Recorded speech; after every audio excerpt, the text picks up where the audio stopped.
કાચું કઈ રસ પીતા હોય તો એમણે બાફીને ખાવાનું અથવા તો બાફીને રસ કાઢીને પછી ખાવાનું પીવાનું ચાલુ કરવું. એટલે તમારા શરીરમાં જે કઈ ફેરફાર થાય પાચન તંત્ર, કે પહેલા તમે કાચું લેતા હતા અને હવે પછી તમે બાફેલું લો છો, તો એ બંને વચ્ચેનો તમને શું ડિફરન્સ લાગે છે એ તમે જાતે જ અનુભવી શકશો. કે જે કાચું જયારે ખાતા હતા ત્યારે તમને પાચન તંત્રમાં થોડુંક તકલીફ રહેતી હતી, જે બાફીને ખાવાથી લગભગ નહિવત જેવી થઈ જાય છે અથવા નથી થતી. હજારો વર્ષો પહેલા જયારે અગ્નિની શોધ નહોતી થઈ ત્યારે આદિમાનવ છે એ કાચું જ ખાતો હતો. અગ્નિની શોધ થયા પછી ધીરે ધીરે માણસ છે એ જંગલમાંથી સામાજિક વ્યવસ્થામાં વસવાટ કરવા લાગ્યો. આ સમાજ વ્યવસ્થામાં આવ્યા પછી પરિશ્રમ છે એ ધીરે ધીરે ઘટવા લાગ્યો, ખૂબ ઓછો થવા લાગ્યો. અને આજે અમુક લોકોને બાદ કરતા પરિશ્રમ છે એ નહિવત જેવો છે. લગભગ કોઈને પરિશ્રમ હોતો નથી ખેડૂત છે કે લોકોને બાદ કરતા. જેમ જેમ પરિશ્રમ ઓછો થતો ગયો તેમ પાચન છે એ નબળું થતું ગયું અને કાચું છે એ પચવાનું બંધ થઈ ગયું. આજના સમયે પણ જો તમે ખૂબ જ પરિશ્રમ વાળું કાર્ય કરતા હોય તો થોડા ઘણા અંશે તમે કાચું પચાવી શકો છો, પરંતુ જેમનું બેઠાડું કામ છે એમના માટે કાચું છે એ લાંબા સમયે વિષ સમાન, ઝેર સમાન બની શકે છે. શાસ્ત્રમાં જે વર્ણન કરેલું છે એમાં માત્ર ફળને જ છૂટ આપવામાં આવી છે કે તમે ફળ છે એ કાચા ખાઈ શકો છો. બાકી ફળ સિવાયનું જે છે બાકીનું બધું એ તમારે હંમેશા રાંધેલું જ ખાવું જોઈએ.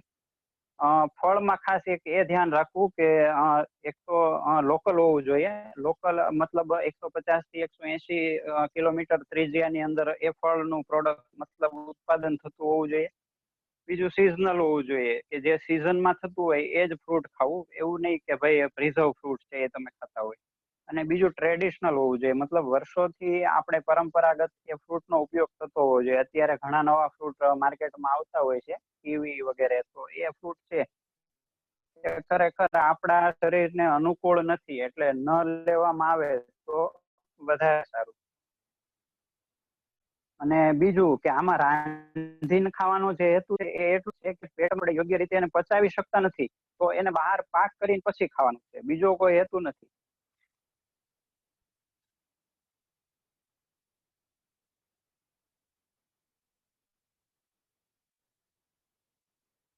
હવે પછીનો મુદ્દો છે એ આહાર લેવાનો સમય શું હોવો જોઈએ એના વિશે છે.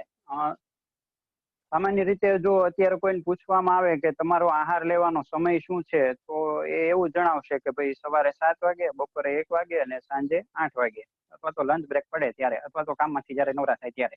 હકીકતમાં ભોજન લેવાનો જે સમય છે એ જયારે ભૂખ લાગે ત્યારનો હોય છે, અથવા તો જયારે લોકો અત્યારે ઉલટું કરતા હોય કે જયારે સમય થાય ત્યારે જમી લેતા હોય, ભૂખ સાથે વધુ નિસ્બત નથી હોતી.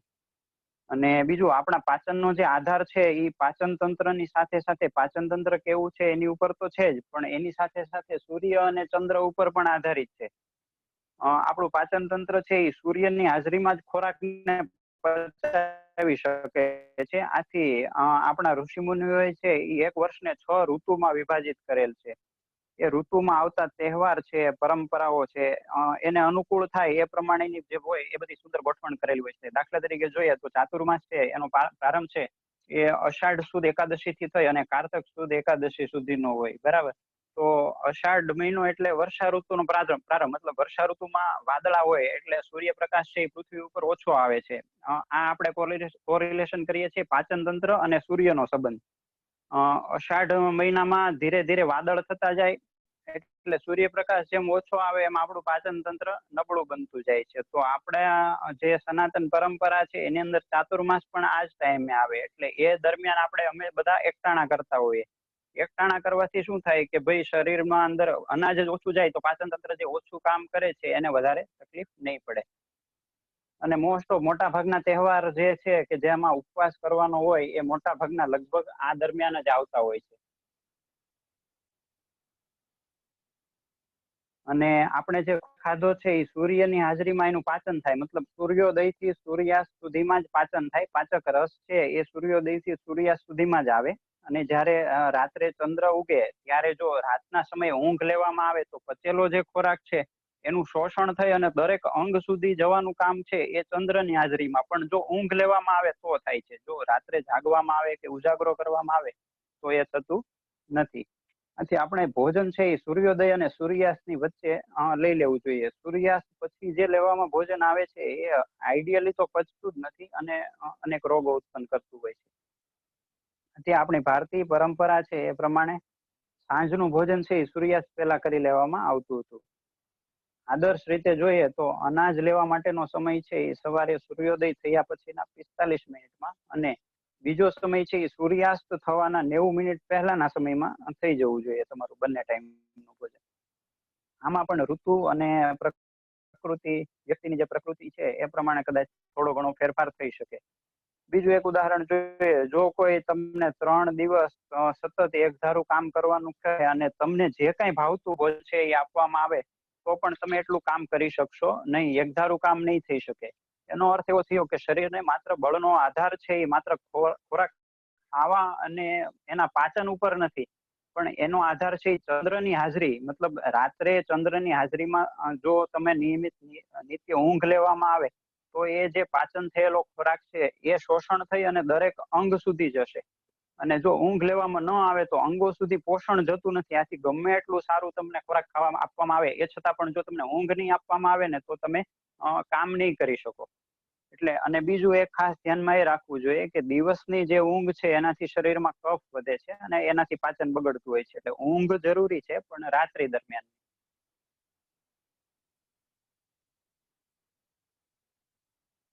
હવે પછીનો મુદ્દો છે આહાર પાચનનો સમય અને તેનું મહત્વ.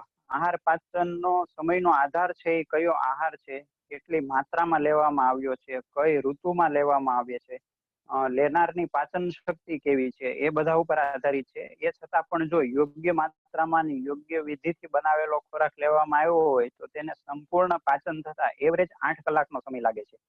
એટલે કે તમારું 2 વારનું જે ભોજન છે એની વચ્ચે ઓછામાં ઓછો 8 કલાકનો ગાળો હોવો જરૂરી છે. ધારો કે 8 કલાકનો ગાળો નથી તો પછી જે આગળનું ભોજન જે કરેલું છે તમે એ નથી પચતું અને જે બીજું ભોજન કરવામાં આવે છે ઉપર એનું પણ પાચન થતું નથી. મતલબ પાચન તંત્રની પછી તકલીફ થાય અને આગળ જતા પછી નવા નવા રોગો થવાનું શરૂ થાય છે. હવે પછી જોશું આહારની માત્રા કેટલી લેવી જોઈએ. આહારની માત્રા છે એ દરેક વ્યક્તિની પ્રકૃતિ, ઋતુ, એનું રહેવાનું સ્થાન, એનું એ શું કામ કરે છે, એનું પાચન કેવું છે એના ઉપર આધારિત હોય છે. આહારને આપણે મુખ્ય છે 2 ભાગમાં વહેંચી શકીએ, એક પ્રવાહી અને ઘન. પ્રવાહીમાં આપણે દાળ છે, દૂધ, છાશ વગેરે મતલબ લિક્વિડ ખોરાક, અને ઘનમાં છે રોટલી છે, ભાત વગેરે લઈ શકીએ.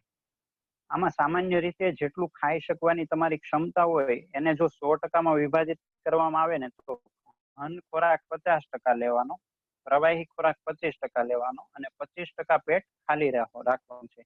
આ સામાન્ય નિયમ છે.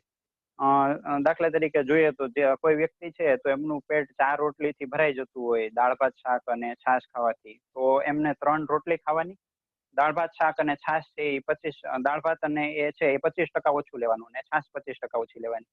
તો ટૂંકમાં 25% પેટ ખાલી રહેવું જોઈએ. તો અને બીજું એક ઉદાહરણ એમ જોઈએ તો ભાઈ 25% પેટ ખાલી છે એ ખબર કેવી રીતે પડે, તો કે જો જમતા જમતા તમને ઓડકાર આવી જાય તો એનો અર્થ એવો થયો કે જે 25% હવા માટેની ખાલી જગ્યા રાખેલી છે એ તમે કોઈ સોલિડ વસ્તુ અથવા તો લિક્વિડ વસ્તુથી ભરી દીધી છે. હવે એ 25% જે જગ્યા છે એ ખાલી રાખવાનું મહત્વ એટલા માટે છે કે એની અંદર પાચક રસ આવશે. હવે તમે ખોરાક તો ભરી દીધો છે પણ પાચક રસ આવવા માટેની જો જગ્યા નહીં હોય તો પછી એનો કોઈ અર્થ નહીં રહે અથવા તો પચશે નહીં. તો એ 25% જગ્યા જે છે એ પાચક રસ માટે ખાલી રાખવાની છે કે એનાથી જે પાચક રસ આવશે અને બીજું અંદર વલોવાની ક્રિયા થશે. પૂરેપૂરું જો ખોરાક ભરાઈ ગયો હશે તો પછી અંદર જે વલોવાની ક્રિયા છે એ યોગ્ય નહીં થાય. એટલે કહેવાનો અર્થ એવો છે કે એકદમ તમે હળવી વસ્તુ ખાશો, એકદમ મમરાઈ ખાશો, પણ જો પેટ ભરીને ખવાઈ જશે ને, જો પાચક રસ આવવાની જગ્યા અથવા તો વલોવાની જગ્યા નહીં રહે તો પછી એ છે એ તમને પચવું મુશ્કેલ છે. એટલે કોઈ પણ હળવી અથવા તો ભારે વસ્તુ એ છે એ 25% પેટ ખાલી રાખીને જ જમવું જોઈએ. બીજું ભારે વસ્તુમાં એક નિયમ એવો પણ બતાવેલો છે કે લાડુ છે કે એવા જે પચવામાં ઘી વાળી વસ્તુ છે તો એ છે એ મતલબ 25% જ ખાવાના, 50% ઘન નહીં લેવાનું. એટલે એનાથી પણ અડધું જ ખાવું જોઈએ. એટલે આ રીતે આપણે જો ખોરાકની માત્રા નક્કી કરીએ તો એનાથી તમારું છે આ પાચન તંત્ર સારું રહે.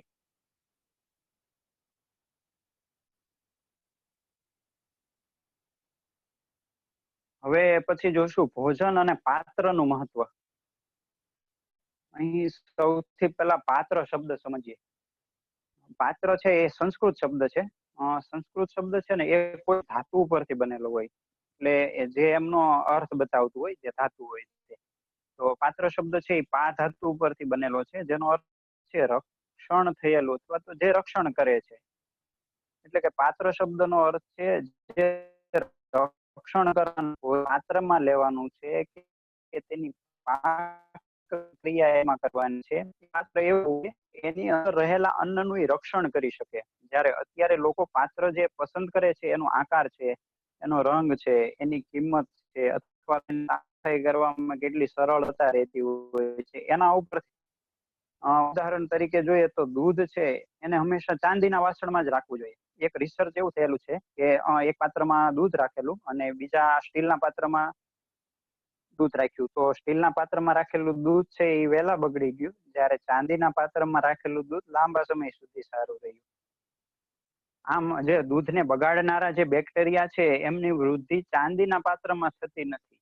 ચાંદી છે એ એવું કંઈક કાર્ય કરે છે કે જે અંદર બેક્ટેરિયા દૂધને બગાડનારા છે એને વધવા દેતી નથી. આમ પાત્રનું મહત્વ છે એ ખૂબ છે. અત્યારના સમયમાં જે વપરાતું એલ્યુમિનિયમ છે, પ્લાસ્ટિક છે, એ તો ખરેખર માનવજાત માટે ગણીએ તો વિષ સમાન છે. આથી એનો ઉપયોગ બને ત્યાં સુધી ભૂલથી ન કરવો જોઈએ. બીજું એક ઉદાહરણ જોઈએ તો પાણી રાખવા માટે શ્રેષ્ઠ પાત્ર છે એ તાંબુ છે. આમાં ખાસ એ ધ્યાન રાખવું કે તાંબાના પાત્રમાં 8 કલાકથી વધારે સમય પાણી ભરી ન રાખવું, કારણ કે 8 કલાક કરતા વધારે રાખેલું પાણી છે એ વાસી થઈ જાય છે, જે નુકસાન કરે છે. ખાસ કરીને રસોઈ કરવાનું પાણી છે એ તાંબાના વાસણમાં જ ભરવું જોઈએ. અને પાત્રો છે એને આપણે આમ જોવા જઈએ તો 4 ભાગમાં, અલગ અલગ ભાગમાં વિભાજિત કરી શકાય. પેલું છે અનાજ ભરવાના પાત્રો, એ માટીના અથવા લાખના એના હોઈ શકે, કોઠી વગેરે જે પાત્રો છે જે અનાજ ભરવા માટે વપરાય. બીજું રસોઈ કરવા માટેના પાત્રો કે જે તવી છે, તાવડી છે, લોઢી એ વગેરે, એ છે એ માટીના સૌથી શ્રેષ્ઠ છે. ત્રીજું છે પીરસવા માટેના પાત્ર, એમાં ચમચા, ચમચી, ભાથિયું, જગ, ડોયો એ બધું વગેરે આવી જાય. તો એ છે એ પિત્તળના અને કલાઈ કરેલા હોવા જોઈએ. અને ચોથું છે ભોજન કરવા માટેના પાત્ર, એમાં થાળી, વાટકા, વાટકી, ચમચી વગેરે, તો એ બધા છે એ કાંસાના હોય ને એ શ્રેષ્ઠ છે. બીજું ધાતુ પ્રમાણેના ફાયદા છે એ ટૂંકમાં જોઈએ ને તો ચાંદીના પાત્રમાં જે ભોજન કરાય એ આંખ માટે ખૂબ જ સારું છે. કાંસાના પાત્રમાં કરાતું ભોજન બુદ્ધિવર્ધક છે અને રુચિ ઉત્પન્ન કરે છે. અને પિત્તળના પેલામાં કરેલું ભોજન કલાઈ કરેલા વાસણમાં એ કૃમિનો નાશ કરે છે, કફનો નાશ કરે છે. અને લોખંડના પાત્રમાં રંધાયેલું અને એમાં જ કરાયેલું ભોજન એ બળ આપનારું છે તથા રક્તાલ્પતા, એટલે લોહીના ટકા જેના ઘટતા હોય કે હિમોગ્લોબિન ઓછું હોય, પાંડુ, એ બધામાં કામ કરતું હોય છે. સ્ટેનલેસ સ્ટીલ છે એ અત્યારે સૌથી વધારે પ્રમાણમાં ઉપયોગમાં કરવામાં આવે છે, પરંતુ સ્ટીલ છે એ લોખંડની સાથે ક્રોમિયમ નામની એક ધાતુ છે એ મિશ્રણ કરીને બનાવવામાં આવતી હોય છે. ક્યારેક એમાં નિકલનું મિશ્રણ કરે છે એ લોકો. તો આ નિકલ અને ક્રોમિયમ છે ને એ બંને ઝેરી ધાતુ છે. અમુક માત્રા કરતા, જો થોડીક માત્રા કરતા વધારે શરીરમાં જો ડિપોઝિટ થાય તો એ છે એ ગંભીર બીમારી, કેન્સર કે એવું બધું પણ કરી શકે છે. સ્ટેનલેસ સ્ટીલ કહેવાય, મતલબ કાંટ નથી લાગતો એને, પણ એનો ઘસારો જે છે થોડો ઘણો, એ તો થોડો ઘણો હોય જ છે. અને એ ઘસારો જો શરીરમાં ડિપોઝિટ થાય એનાથી થોડી ઘણી તકલીફ થવાની સંભાવના રહે છે.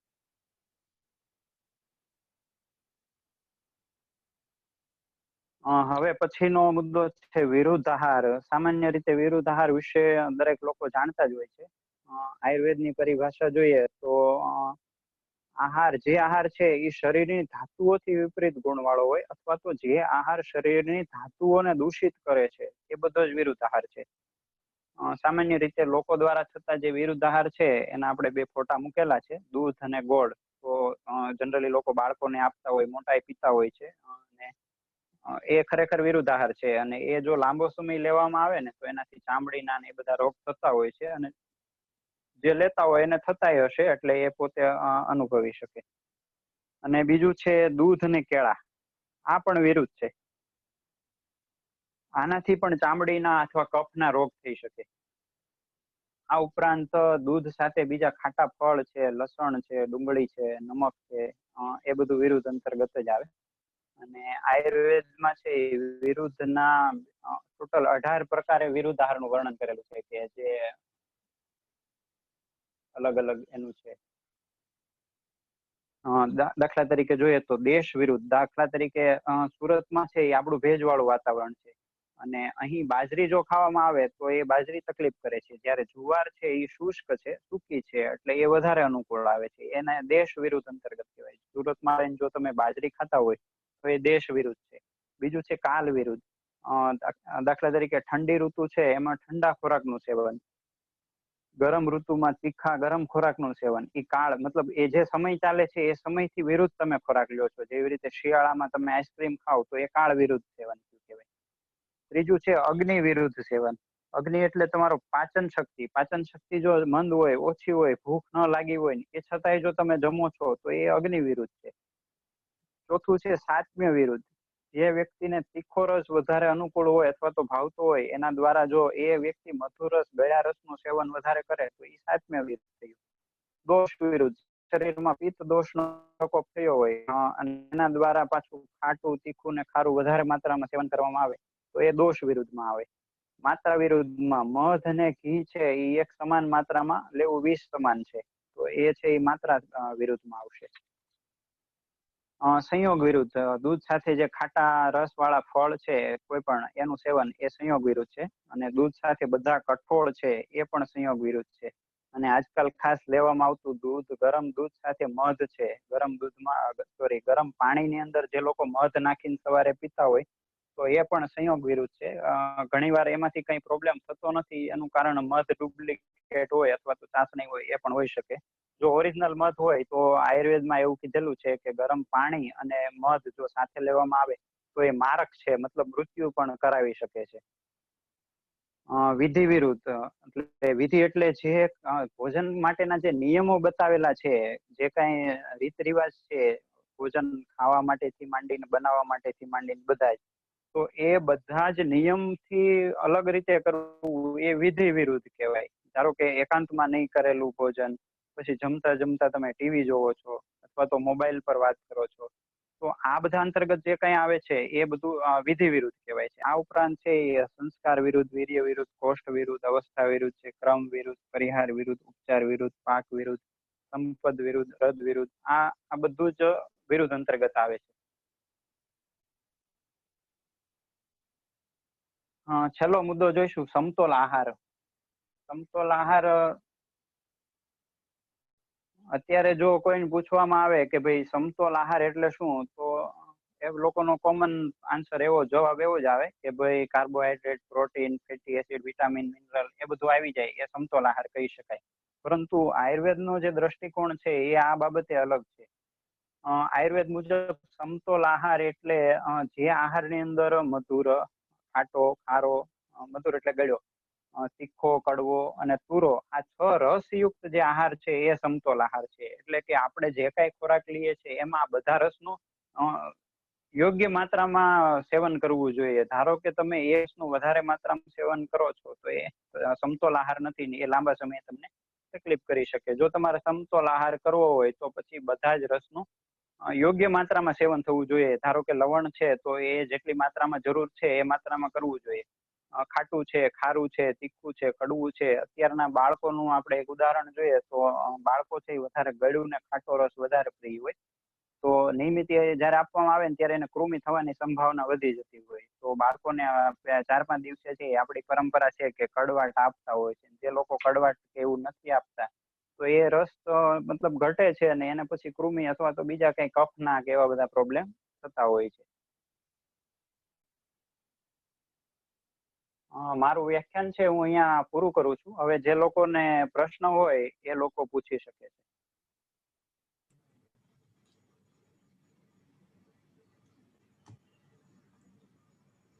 જેમને પ્રશ્ન હોય એ ડિજિટલ હેન્ડ રાઇઝ કરે અને અહીંથી જેમનું નામ બોલવામાં આવે એ પ્રશ્ન પૂછશે. નહીતર શું થાય કે બધા એકબીજા સાથે પ્રશ્નો અથડાશે.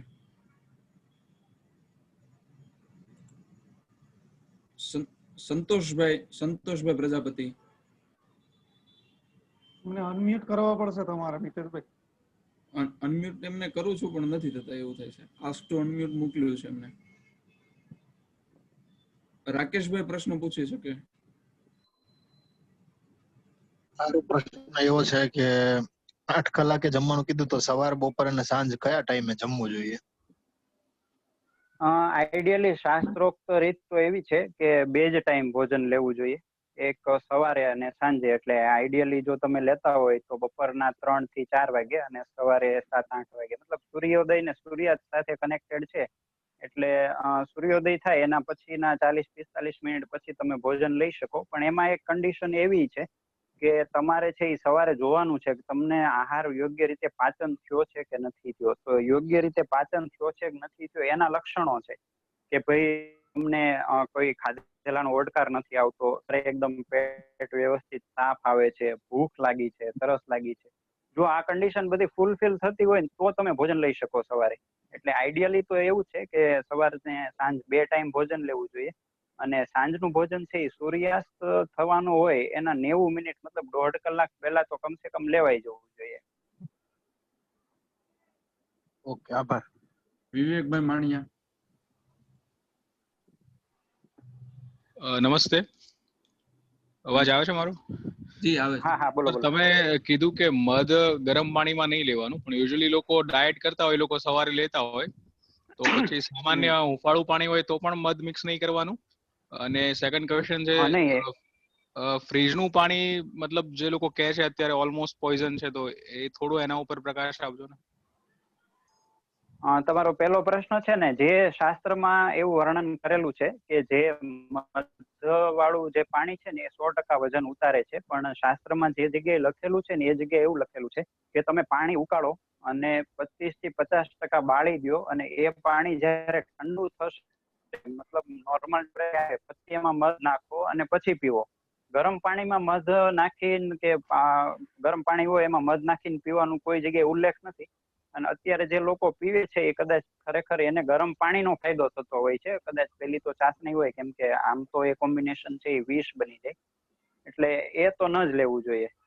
અને બીજો પ્રશ્ન છે, ફ્રીજનું પાણી છે એ આમ નુકસાન એવી રીતે કરે છે કે જેવી રીતે આપણે યજ્ઞ હોય એમાં અગ્નિ પ્રગટ, મતલબ અગ્નિ હોય એની ઉપર જો પાણી નાખીએ તો એ એકદમ બંધ થઈ જાય. એવી જ રીતે આપણો જઠરાગ્નિ છે, બરાબર? તો એ જઠરાગ્નિ ચાલુ હોય અને એની અંદર જો ઠંડુ પાણી નાખવામાં આવે તો એ ઠંડુ પાણીથી અગ્નિ શાંત થઈ જશે. મતલબ તમે પછી જે રોટલી શાક કે એ કઈ ખાશો તો એનું પાચન નહીં થાય અને પચ્યા વગરનો ખોરાક જે તમારા શરીરમાં પડ્યો રહેશે એ ઝેર સમાન થઈ જશે, મતલબ એ વિષ થઈ જશે. એટલે હકીકતમાં તો જે વિષ બન્યું છે એ તમારા આહારનું બન્યું છે, પણ મૂળ કારણ જે છે એ કારણ છે એ ઠંડા પાણીથી ચાલુ થયેલું છે. એટલે ઠંડા પાણીને અથવા તો ફ્રીજના પાણીને વિષ સમાન કીધેલું છે. જી, ગોપેશભાઈ નાકરાણી.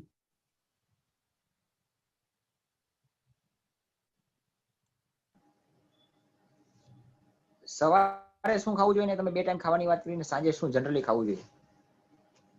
એ ખાવામાં એવું છે, જે આઈડિયલી જે વ્યક્તિની પ્રકૃતિ છે ને એ પ્રમાણે. બીજું તમે કયા વિસ્તારમાં રહો છો. ધારો કે સુરતમાં રહેતા હોય તો એનો ડાયટ અલગ હોય છે, સૌરાષ્ટ્રમાં રહેતા હોય તો એનો ડાયટ અલગ હોય. મતલબ જ્યાં સૂકું વાતાવરણ છે ત્યાંનો ખોરાક અલગ છે, એનું કામ કેવું છે. ધારો કે કોઈ ઓફિસ વર્ક કરે છે તો એનો ખોરાક અલગ છે, જે ખેતી કામ કરે છે એનો ખોરાક અલગ છે. મતલબ તમે કઈ જગ્યાએ રહો છો એના ઉપર ડિપેન્ડ હોય છે. અને બીજું કે તમારું પાચન કેવું છે એના ઉપર આધારિત છે કે તમારે શું ખાવું જોઈએ. એટલે આમ કોઈ કોમન પ્રોટોકોલ એવો તો આઈડિયલી નહીં બનાવી શકાય કે ભાઈ આ સવારે ખાવું જોઈએ કે આ સાંજે ખાવું જોઈએ. પણ એક વાત એ ધ્યાનમાં રાખી શકાય કે ભાઈ તમારું પાચન જેટલું થઈ શકે એટલું જ ભોજન લેવું, એનાથી વધારે નહીં લેવાનું. અને પાચનના જે લક્ષણો છે મેં અગાઉ કીધા એમ, તમારું પેટ સાફ સવારે વગર દવાએ અથવા તો વગર કોઈ પણ પાણી પીધે કે એવી રીતે આવવું જોઈએ. પછી યુરિન એકદમ વ્યવસ્થિત થવું જોઈએ, ભૂખ યોગ્ય સમયે લાગવી જોઈએ, તરસ યોગ્ય સમયે લાગવી જોઈએ, ઊંઘ યોગ્ય આવવી જોઈએ. તો આ બધું ફૂલફિલ થતું હોય તો એનો અર્થ એવો થાય કે તમારું પાચન યોગ્ય છે અને તમે જે ખાવ છો એ તમારું નજીકનું જે વાતાવરણ છે અથવા તો ત્યાં લોકલ જે પાકે છે એ પ્રમાણેનો આહાર લેવો જોઈએ.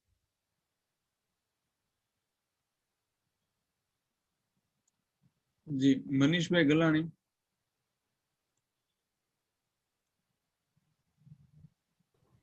હેલો સાહેબ, મારો સવાલ એ છે કે માણસને બોડી માટે દૂધની રિક્વાયરમેન્ટ હોય તો એક વ્યક્તિ આખા દિવસમાં કેટલું દૂધ લઈ શકે અને કયા પ્રકારનું દૂધ લેવું જોઈએ એના પર જરાક નજર પાડો ને. હા, દૂધની રિક્વાયરમેન્ટ એવું છે કે દૂધ છે એ આયુર્વેદમાં એવું લખેલું છે કે એ જન્મથી સાત્મ્ય છે. અર્થાત એ છે એ બાળક જન્મે ત્યારથી તે મૃત્યુ થાય ત્યાં સુધી લઈ શકે. કયું દૂધ લેવું જોઈએ તો એના ઉપર થોડુંક પેલું કરીએ તો ગાયનું દૂધ છે એ સૌથી શ્રેષ્ઠ કીધેલું છે. પણ ગાયનું દૂધ છે, ભેંસનું દૂધ છે કે ઊંટનું દૂધ છે, બકરીનું, એ બધાના ગુણો અલગ અલગ છે. એટલે આપણે જેની રિક્વાયરમેન્ટ છે એ પ્રમાણે લઈ શકાય. ધારો કે 6 મહિનાનું બાળક છે, બરાબર, તો એને તમારે જો દૂધ પાવું હોય તો 6 મહિનાથી 2 વર્ષ સુધી એને બકરીનું જ દૂધ પાવું જોઈએ. પછી 2 વર્ષથી 12 વર્ષ કે 16 વર્ષનું બાળક થાય ત્યાં સુધી ઊંટનું દૂધ પાવું જોઈએ. ક્યારેક ક્યારેક વીકલી 1 થી 2 વાર. ઊંટના દૂધની અંદર ગુણ એવા છે કે કૃમિનો નાશ કરે છે. જનરલી 12 વર્ષથી 16 વર્ષ સુધી બાળકોને પ્રકૃતિ રહેતી હોય કફની. અને બીજું કે ઊંટનું દૂધ છે એ કફ નથી કરતું, કારણ કે ઊંટ છે એ રણનું છે વાહન. એટલે ઊંટનું દૂધ છે ને એ રણમાં જેવી રીતે એનું વાતાવરણ હોય ને એની એવી રીતે સેટ થયેલું હોય છે. એટલે બાળકોને જો 12 થી 16 વર્ષ સુધી ક્યારેક ક્યારેક અઠવાડિયે 10 દિવસે ઊંટનું દૂધ આપવામાં આવે તો વધારે સારું. અને અમૂલ કંપની છે ને એ લોકો ઊંટનું દૂધ પેકિંગ કરીને વેચતું હોય છે. પછી ભેંસનું દૂધ છે. જે લોકોનું કામ બહુ જ લોડિંગ વાળું રહેતું હોય, ખેતી કામ કરતા હોય કે વધારે પરિશ્રમ વાળું રહેતું હોય, તો એને પચવામાં ભારે દૂધ છે એ ભેંસનું છે તો એ લેવું જોઈએ. અને જે લોકોનું કામ છે એ ઓફિસ વર્ક છે, મતલબ બુદ્ધિથી કામ લેવાનું છે, તો એ લોકો માટે, અને વિદ્યાર્થીઓ છે, ભણે છે એ છે, અથવા તો ગૃહિણી છે, તો એ બધા માટે સૌથી શ્રેષ્ઠ ગાયનું દૂધ છે. આમ ઓલ ઓવર જનરલ કહીએ ને તો બધા માટે ગાયનું દૂધ શ્રેષ્ઠ છે. એટલે કોમન નિયમ એવો કેવો હોય તો કહી શકાય કે બધા ગાયનું દૂધ તો લઈ જ શકે.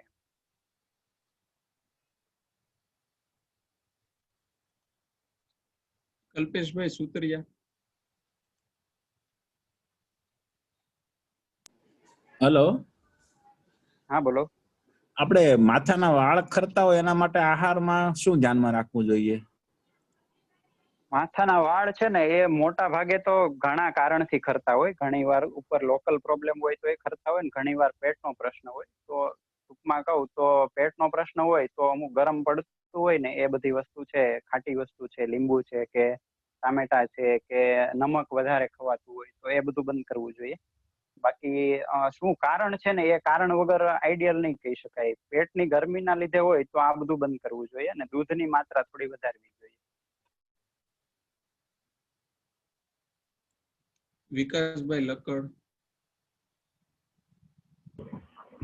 આપણે ઘરે રોજબરોજ જે ઘઉં અને બાજરીનો ઉપયોગ થતો હોય તો આઈડિયલી ઘઉં સારા કે બાજરી સારી સુરતના વાતાવરણ માટે? સુરતના વાતાવરણ પ્રમાણે જુવાર અને જવ ખવાય. ઘઉં ને બાજરી બંને અનુકૂળ ઓછી આવે અહીંયા, કેમ કે અહીંનું વાતાવરણ સુરતનું છે ને ભેજવાળું વાતાવરણ છે. અને ભેજવાળા વાતાવરણમાં હંમેશા થોડુંક વાદળછાયું કે એ રીતનું રહેતું હોય ને, સૂર્યપ્રકાશ જે સૌરાષ્ટ્ર કરતા અહીંયા ઓછો મળે આપણને. અને જેટલો સૂર્યપ્રકાશ ઓછો મળે ને એ પ્રમાણે આપણું પાચન છે એ નબળું ઓછું હોય છે. એટલે સુરતમાં ઘણા લોકો એવું કહેતા હોય કે અમે સુરતમાં આવીએ ને તો માંદા પડી જાય, સૌરાષ્ટ્રમાં જઈએ તો તકલીફ ઓછી થાય છે અથવા કઈ વાંધો નથી આવતો. તો સુરતના વાતાવરણ પ્રમાણે આઈડિયલી તો તમારે જુવાર અથવા જવ, એ ઘઉં જેવું જ એક ધાન્ય આવે, એની ભાખરીને એવું બનાવી શકાય. તો આ સૌથી આઈડિયલ છે. બીજું તમારે જોવું હોય કે જે લોકો મૂળ સુરતના નિવાસી છે એ લોકો વધારે જુવાર પ્રિફર કરતા હોય છે, એ બાજરી કે એવું લગભગ ઓછું ખાતા હોય છે. એટલે અહીં વાતાવરણમાં જવ જુવાર એ વધારે સારું રહે. રશ્મિકાંત.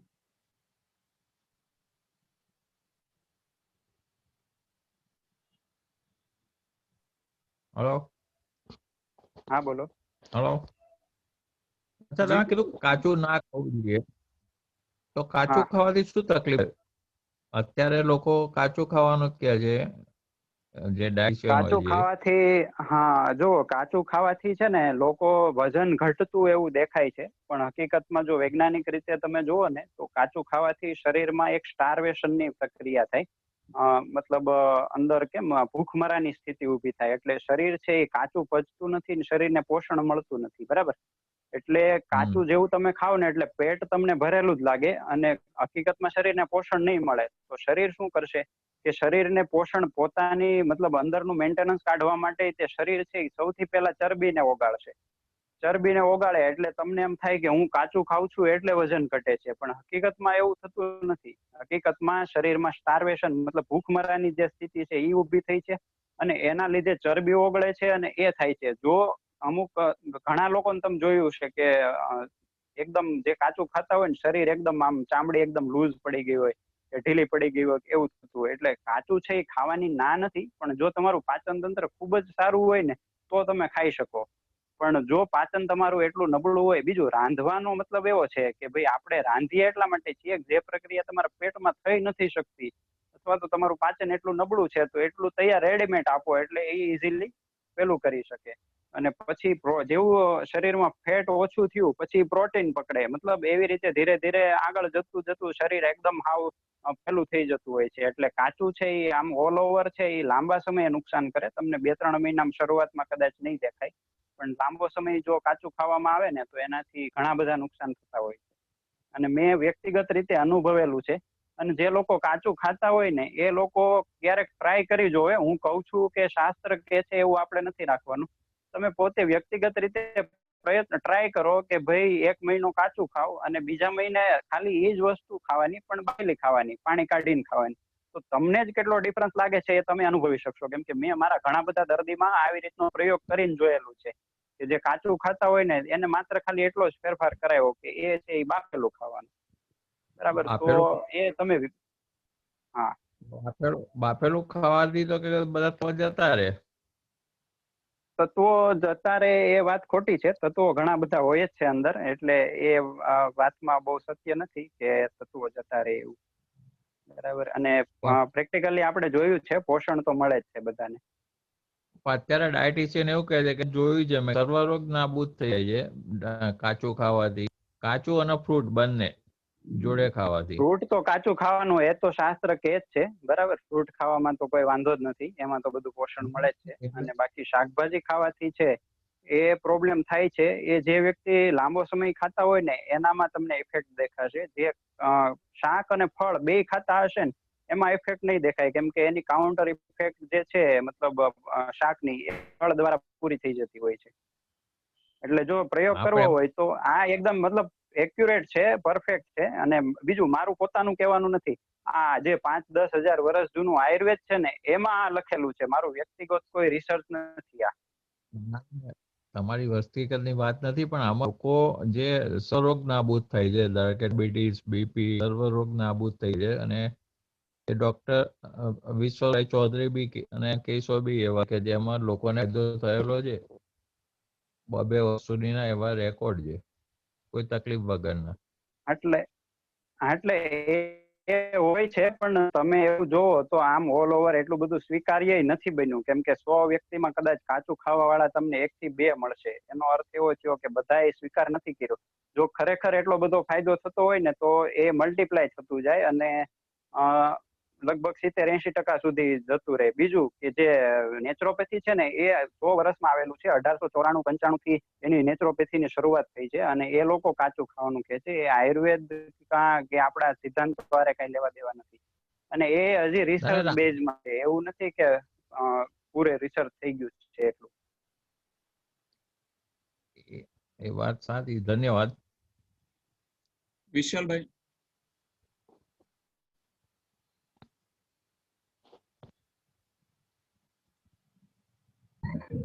હેલો, સંભળાય છે અવાજ?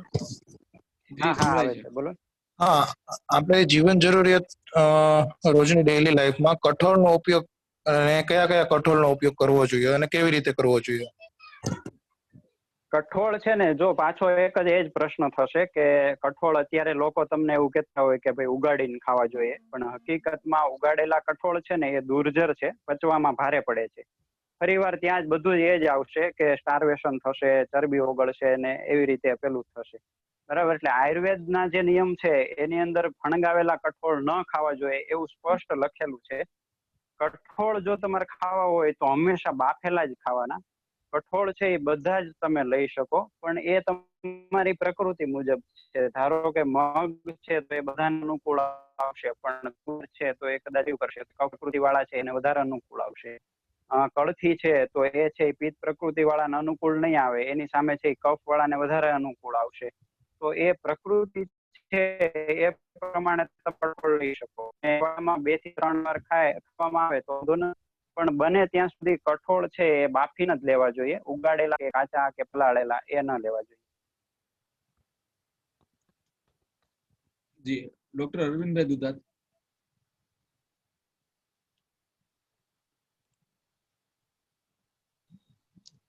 નમસ્તે પ્રયાગભાઈ. નમસ્તે. મારા 2 પ્રશ્ન છે. એક તો એ છે કે દાખલા તરીકે હાલમાં જે પરિસ્થિતિ છે, વાયરસજન્ય રોગ છે COVID-19, તો એમાં આહાર સાથે કઈ રીતે કનેક્ટ થઈને તમે બચી શકો, અથવા પોઝિટિવ આવે તો તમે શું કરી શકો, એ વસ્તુ એક પ્રશ્ન એ છે કે એમાં તમારા ખોરાકમાં તમે કઈ રીતે ફેરફાર કરીને તમે એની સામે રક્ષણ મેળવી શકો. અને બીજો પ્રશ્ન છે કે આપણે વ્યક્તિગત આપણે તમે પ્રકૃતિની વાત કરી તો બધા પોતાની પ્રકૃતિ કઈ છે કઈ રીતે જાણી શકે? ઓકે, તમારો જે પ્રશ્ન છે ને પહેલો પ્રશ્ન એને લઈએ આપણે કે ભાઈ અત્યારની જે કોરોનાની પરિસ્થિતિ છે, બરાબર, તો સામાન્ય રીતે આપણે એવું જોયું છે કે 10 વ્યક્તિને ઇન્ફેક્શન લાગ્યું છે તો એમાં 2-3 વ્યક્તિ તો એવા હશે કે જેને મતલબ ખાલી સ્વાદ સુગંધ જાય કે કદાચ 1-2 લક્ષણ આવે ને પછી કઈ વાંધો નથી આવતો. બીજા 2-3 વ્યક્તિ એવા નીકળે છે કે જેને થોડોક વધારે તાવ આવે છે અને અઠવાડિયા સુધી થોડીક વીકનેસ ને એવું બધું ચાલતું હોય છે. અને 1 થી 2 વ્યક્તિ એવા નીકળે છે કે જે હોસ્પિટલ સુધી જાય છે અને 100 માંથી કદાચ 1 વ્યક્તિ મૃત્યુ સુધી જાય છે, બરાબર. તો ઇન્ફેક્શન તો બધાનું એક જ પ્રકારનું લાગેલું હતું, એ છતાંય બધામાં પરિણામ છે એ અલગ આવવાનું કારણ છે એ એનું પાચન છે.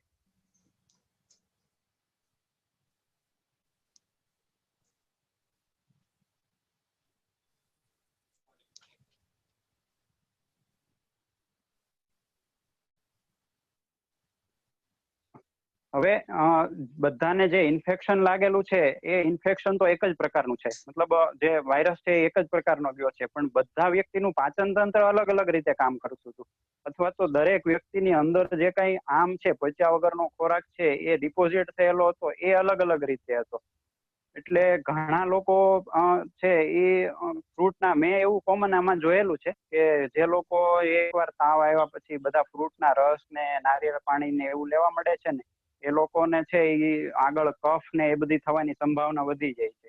એટલે મૂળ વસ્તુ એ છે કે જે વાયરસ છે એને મીડિયા મળે તો એનો ગ્રોથ થાય. હવે સૌથી પહેલું તો આપણે છે એ વાયરસનો મીડિયા જે છે એને કટ કરવું પડે. એટલે જે લોકોનું શરૂઆતનું ઇન્ફેક્શન લાગે ને એટલે શરૂઆતથી એવો હળવો ખોરાક ચાલુ કરવો જોઈએ, બાફેલા મગ છે કે ખાખરા છે કે એ રીતે. અને જેને ઇન્ફેક્શન ધારો કે તમને લાગ્યું નથી અને તમારે ધ્યાન રાખવું છે તો પછી એના માટે તો એક કોમન નિયમ એવો જ છે કે તમે તમારું પાચન તંત્ર સારું રાખો. પાચન તંત્ર સારું રાખવા માટેનું એક જ માત્ર પેલું છે કે તમે રોજ સવારે ઉઠીને જુઓ કે ભાઈ તમને વગર દવાએથી પેટ સાફ આવે છે કે નથી આવતું, પછી ભૂખ યોગ્ય સમયે લાગે છે કે નથી લાગતી, તરસ લાગે છે કે નથી લાગતી. જો આ પાચન તંત્ર યોગ્ય રીતે ચાલવાના બધા જ લક્ષણો હશે ને તો તમને જનરલી પેલું ઇન્ફેક્શન કદાચ લાગશે ને તોય એટલું બધું ઇફેક્ટ નહીં કરે વધારે પડતું. અને ધારો કે ઇન્ફેક્શન લાગી જાય અને એની પછી જો તમે ડાયટ તમારો ચેન્જ કરીને એકદમ હળવો ખોરાક કે જે વાયરસને મીડિયા પૂરું નહીં પાડે, કે જે મતલબ કફ બનવા માટેનું જે રો મટીરિયલ છે એ રો મટીરિયલ પૂરું નહીં પાડે તો પછી આવડવા છે એ પ્રશ્ન આગળ ન્યુમોનિયા સુધી પહોંચતો નથી. આમાં તમારે કઈ પૂછવું હોય તો સાહેબ? ના ના, બીજું તો કઈ નહીં. એટલે મતલબ તમે પોઝિટિવ આવે પછી તમે ખોરાકમાં શું શું તમે ધ્યાન રાખ, મતલબ શું લેવું જોઈએ? હા, એટલે પોઝિટિવ આવ્યા પછી સૌથી પહેલું તો આનું મેઇન લક્ષણ છે ને તાવથી ચાલુ થતું હોય છે, બરાબર. તો આયુર્વેદમાં છે ને તાવમાં લંઘન કરાવવાનું કીધેલું છે, મતલબ તાવ આવે ને એટલે ખોરાક બંધ કરી દેવાનો. કેમ કે તાવ આવ્યા પછી પાચન તંત્ર એકદમ મતલબ મંદ થઈ ગયું હોય, એકદમ બંધ જેવું થઈ ગયું હોય, તો એ ટાઈમે ઉકાળેલું પાણી મતલબ 25 થી 50% બાળેલું પાણી પીવાનું. ત્યારથી પછી ધીમે ધીમે ઘણા લોકોને એક દિવસમાં ભૂખ લાગવાની શરૂઆત થઈ જાય, ઘણા લોકોને 2 દિવસે થાય, ઘણા લોકોને 4 કલાકમાં ભૂખ લાગવાની શરૂઆત થઈ જાય. જેવી ભૂખ લાગવાની શરૂઆત થાય ને એટલે પછી બાફેલા મગ લેવાના છે. બાફેલા મગનું પાણી મતલબ ક્રશ કરીને ઈ લેવાનું છે. ઈ લીધા પછી તમને એમ લાગે કે હજી પછી વધારે ભૂખ લાગે છે તો તમે રોટલી વધારે શેકીને ખાખરો જે બને છે એ ખાખરો લેવાનો છે. મતલબ એ ક્રમમાં આગળ જવાનું છે. આમાં કેન્દ્ર સ્થાને તો તમારે પાચન તંત્રને જ રાખવાનું છે કે ભાઈ પાચન તંત્ર યોગ્ય રીતે ચાલશે ને તો શરીર છે એ રિસ્પોન્સ વહેલા કરશે. મતલબ જે વાયરસ સામે જે એન્ટીબોડી બનાવવાના છે એ વહેલી તકે બની જશે. અને જો શરીરનું પાચન તંત્ર યોગ્ય નહીં હોય અને પછી એમાં જે રો મટીરિયલ બધું આવવા મળશે, મતલબ કફ ડિપોઝિટ કરવા માટેનું ફળના રસ છે કે એ બધું, તો પછી એ તમને મટવામાં વાર લાગશે. એટલે મેં પ્રેક્ટિકલી એવું જોયું છે કે જે લોકોનું પાચન તંત્ર એકદમ વ્યવસ્થિત ચાલતું હોય અને ઇન્ફેક્શન લાગ્યું હોય, તાવ આવ્યો હોય અને પછી આ રીતનો ડાયટ આપ્યો હોય ને તો લગભગ 5મા દિવસથી બધું જ ખાવાનું ચાલુ થઈ ગયું હોય ને એક પણ લક્ષણ નથી રહેતું. પણ એ છે એ વ્યક્તિની પ્રકૃતિ છે, એ સમય છે, એ બધા ઉપર આધારિત છે. એટલે આમ કોમન એવો પ્રોટોકોલ કદાચ નહીં બતાવી શકાય, કેમ કે ઘણાને મગથી ડાયરેક્ટ રોટલી પણ આપવી પડતી હોય છે, મગથી ખીચડી પણ આપવી પડે, મગથી ડાયરેક્ટ ભાત પણ આપવા પડે. એટલે એ છે એ થોડું પાચન તંત્રની કન્ડિશન ઉપર છે, એ સમયની કન્ડિશન ઉપર. ફળ તો કોઈ પણ રૂપમાં ન લઈ શકો ને તાવ આવે તો? નહીં, એક પણ ફ્રૂટ ન લઈ શકાય. અત્યારે સામાન્ય રીતે બધા લેતા હોય છે, પણ તાવ આવ્યા પછી એક પણ ફ્રૂટ ન લેવું જોઈએ. મેં પ્રેક્ટિકલી એવું જોયું છે કે જેને ફ્રૂટ નથી આપ્યા ને એ 5માથી 7મા દિવસે રિકવર થાય છે, અને જે લોકોએ ફ્રૂટ લીધા છે એ 15 દિવસ સુધી જતા હોય છે. એટલે ફ્રૂટ તો ન જ લેવું જોઈએ. આ સારામાં સારો ખોરાક છે બાફેલા મગ. બાફેલા મગ ખાવાથી સૌથી વધારે સારું રહેતું હોય છે. અને બીજો તમારો પ્રશ્ન જે પ્રકૃતિ બાબતનો હતો કે ભાઈ પ્રકૃતિ છે એ તમને કેવી રીતે ખબર પડે, તો એ છે એ એક તો એમાં ઘણા બધા મુદ્દાઓનો સમાવેશ હોય. શરીરનું બંધારણ કેવું છે, પછી જન્મ કયા સમયે થયેલો છે, પછી એનું પ્રકૃતિ કેવી છે.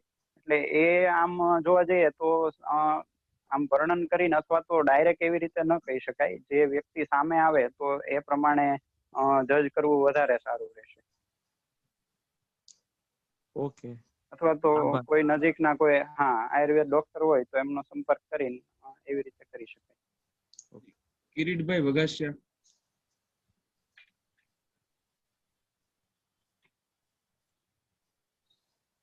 મારો પ્રશ્ન, હેલો.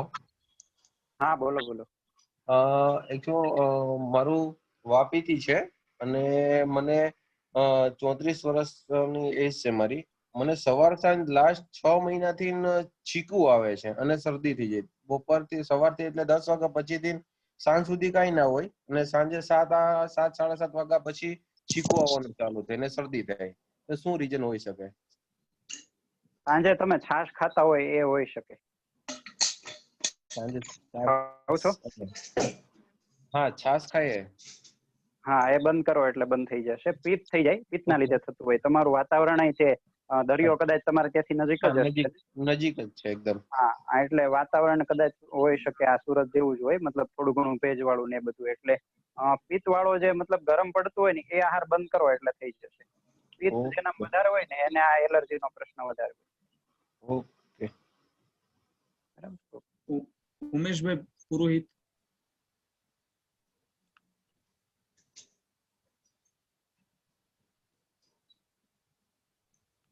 જી, ઉમેશભાઈ પુરોહિત.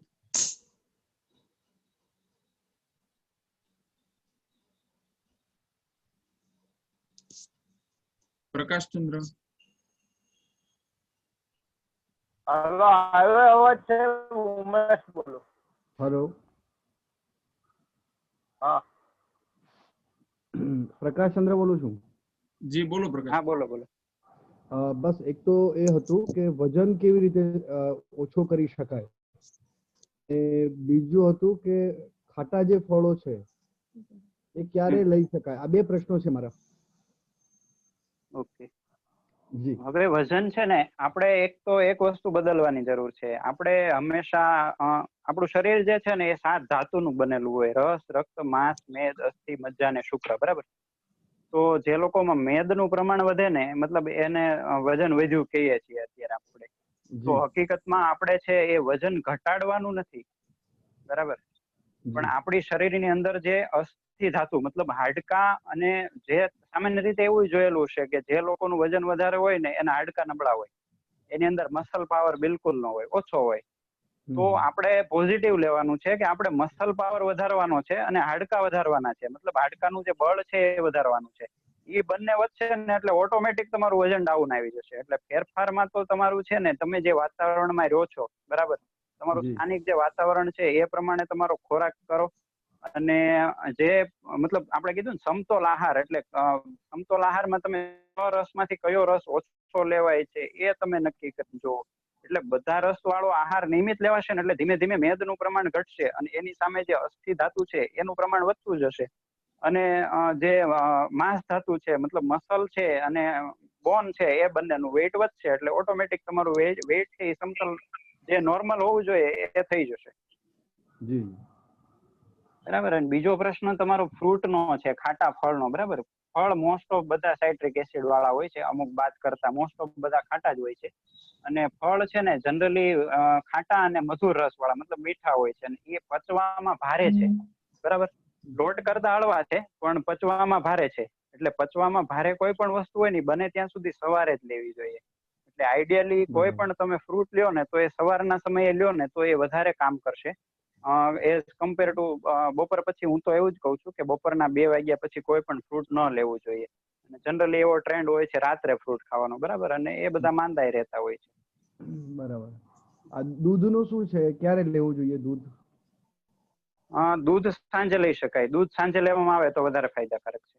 એમાં 2 કારણ છે. એક તો જો આ બાટલીનું દૂધ આવતું હોય તો એ વાત જ અલગ છે. પણ દિવસ દરમિયાન છે ને, પહેલાના સમયમાં એવું હતું કે ગાયને ચરાવવા જતા હતા. તો આખો દિવસ ગાય ચરાવવા ગયા હોય ને એટલે ગાયનો પરિશ્રમ થયેલો. એટલે જે સાંજે દોયેલું દૂધ હોય ને એ એઝ કમ્પેર ટુ સવારે દોયેલા દૂધને ઓલામાં હળવું હોય છે. એટલે સાંજનું દૂધ પીવું એ વધારે હિતાવહ છે.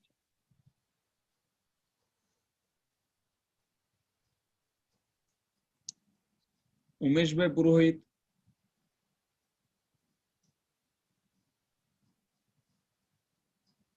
હાલો, અવાજ આવે છે સાહેબ? હા હા આવે છે, બોલો. અવાજ આવે છે? હા હા આવે છે, બોલો બોલો.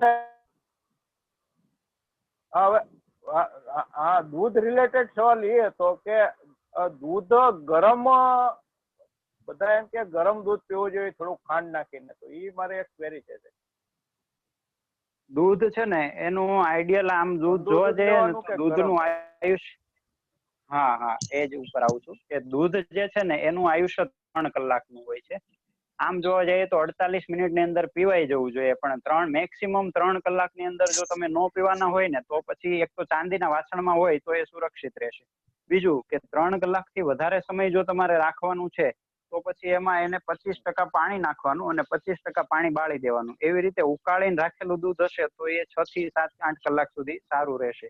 એટલે તમે કયું દૂધ પીવો છો, જો તાજું પીવો છો તો એને ડાયરેક્ટ પી શકો. બીજું કે તાજું દૂધ છે અને જો તમને પાચન થતું નથી, પચતું નથી, તો તમે એમાં 25 થી 50% પાણી નાખીને ઉકાળીને પાણી પાછું બાળી દેવાનું, પછી એ દૂધ પીવો તો એ સરળતાથી પચી જશે. એટલે તમે કયું દૂધ પીવા માંગો છો એના ઉપર આધારિત છે. તાજું દૂધ હશે તો એ ડાયરેક્ટ પી શકાય. અને પછી થોડા ટાઈમ રાખેલું દૂધ અથવા તો રાખવાનું છે તો એને પછી ઉકાળવું જરૂરી છે. બીજું કે જે લોકો ડાયરેક્ટ ઉકાળે છે એ મેથડ ખોટી છે. દૂધને છે એ હંમેશા પાણી નાખીને જ ઉકાળવું જોઈએ. જો ડાયરેક્ટ ઉકાળવામાં આવે ને તો એનાથી છે એ દૂધ છે એ પચવામાં હોય એનાથી ભારે થઈ જાય છે. એટલે એ વધારે દુર્જર થાય છે અને એ વધારે તકલીફ કરે છે. એના કરતા જો પાણી નાખીને ઉકાળેલું દૂધ હોય તો એ થોડું એઝ કમ્પેર પેલા કરતા થોડું હળવું હોય.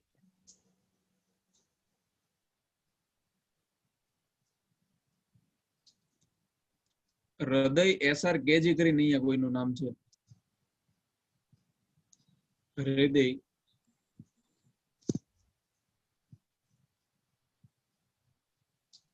હેલો હેલો જી ભાઈ બોલો, અવાજ આવે છે તમારો.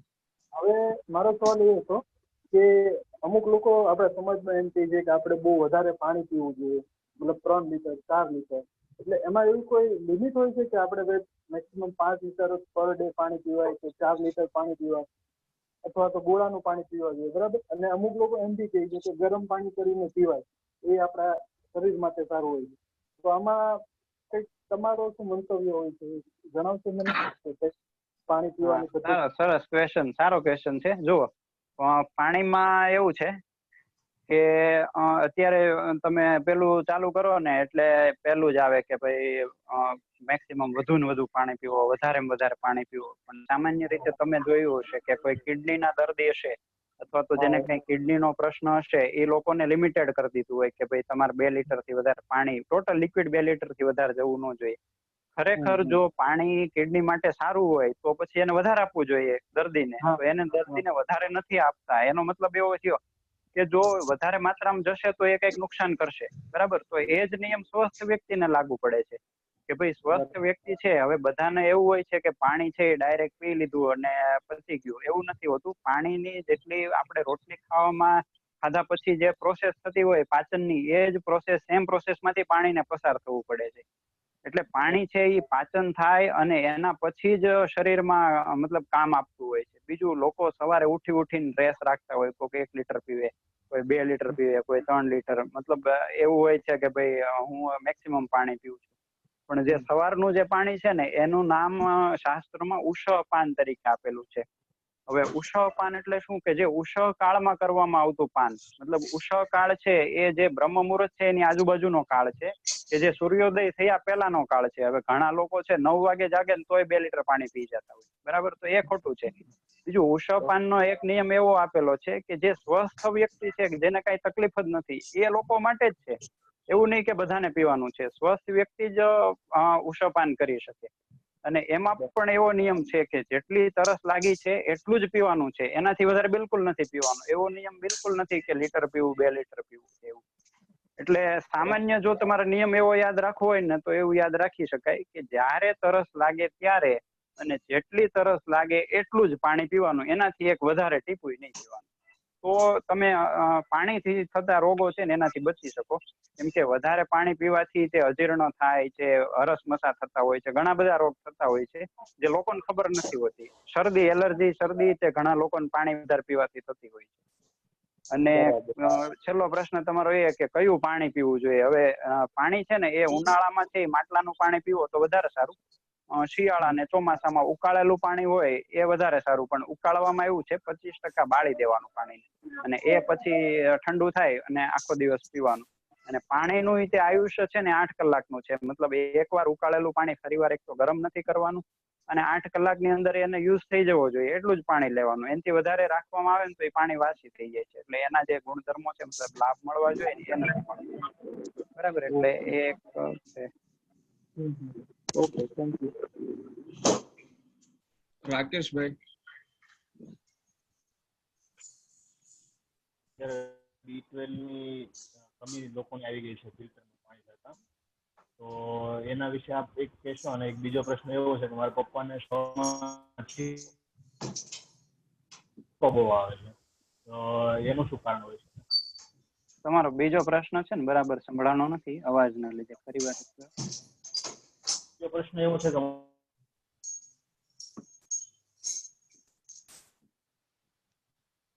કે છીકો બહુ આવે છે, એના હોઈ શકે અને એલર્જી હોઈ શકે કે કઈ રીતનું?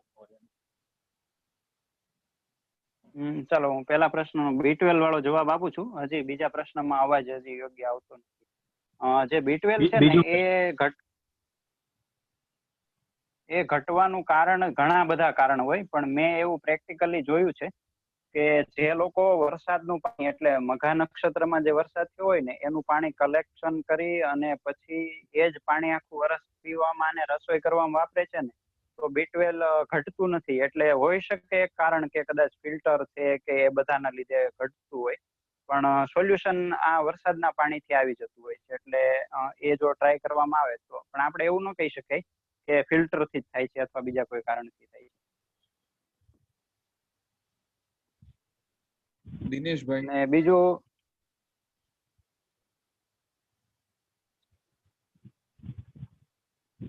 હેલો, અવાજ આવે છે? જી રાકેશભાઈ પૂછી લો. હા આવે છે. હા, એટલે બીજો પ્રશ્ન એવો હતો કે મારા પપ્પાને સવારમાં છીકો બહુ વધારે આવે છે, નાકમાંથી પાણી પડે છે, તો એક પ્રકારની એલર્જી કહેવાય કે એનું શું કારણ હશે?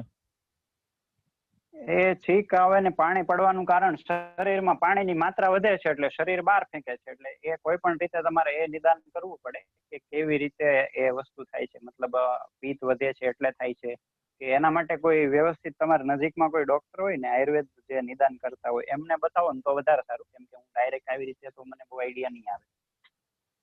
ઓકે, ધન્યવાદ. દિનેશભાઈ અલાગ્યા.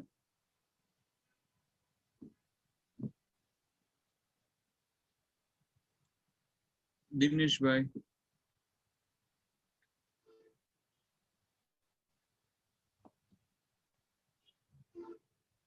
હાલો હાલો સાહેબ, અવાજ આવે છે? હા હા આવે છે, બોલો બોલો. હા સાહેબ, આપણે કેટલા પીએચ નું પાણી પીવું જોઈએ અને કેટલા ટીડીએસ નું પાણી પીવું જોઈએ? હવે પીએચ છે ને દુનિયામાં સૌથી જો આદર્શ પાણી હોય ને તો ગંગા નદીનું પાણી છે. અને ગંગા નદીનું પાણી છે ને એનું પીએચ 7 છે. આઈડિયલી પાણીનું પીએચ પણ 7 જ હોવું જોઈએ, મતલબ ન્યુટ્રલ હોવું જોઈએ, નહીં એસિડિક કે નહીં બેઝિક. એટલે પીએચ ની વાત જો કરીએ તો એ 7 પીએચ વાળું જ હોવું જોઈએ, એ આઈડિયલ છે. અને ટીડીએસ છે એ કયા વિસ્તારમાં તમે છો ને એના ઉપર થોડો ડિફરન્સ હોઈ શકે.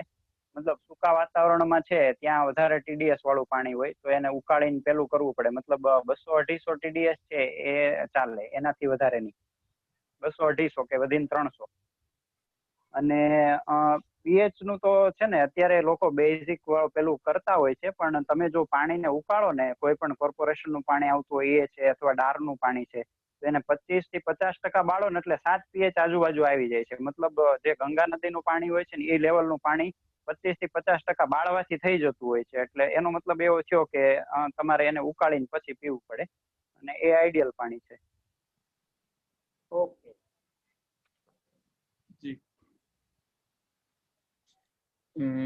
પ્રયાગભાઈ, તમારો ખૂબ ખૂબ આભાર.